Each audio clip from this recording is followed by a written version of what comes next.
I kam dhënë kredi djalit tim 13 vjeçar me 10% interes.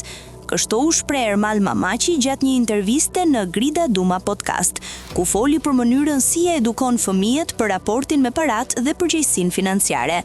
Mamaçi tregoi se në familjen e tij shmangen shprehje si nuk kemi lek apo nuk e përballojmë dot. Sipas tij, edhe kur një gjë nuk është e përballueshme në atë moment, fëmijët nxiten të mendojnë se si mund të gjejnë zgjidhje për të arritur.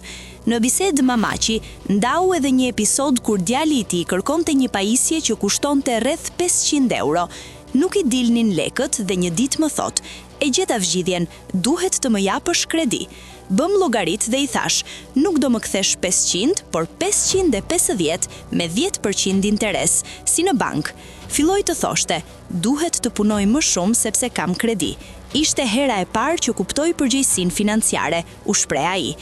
Ai shpjegoi se i motivon fëmijët financiarisht për leximin dhe angazhimet në shtëpi. Për çdo libër të lexuar apo detyrë të përmbushur, ata marrin një shumë të caktuar, të cilën mund ta kursejnë dhe ta përdorin sipas dëshirës.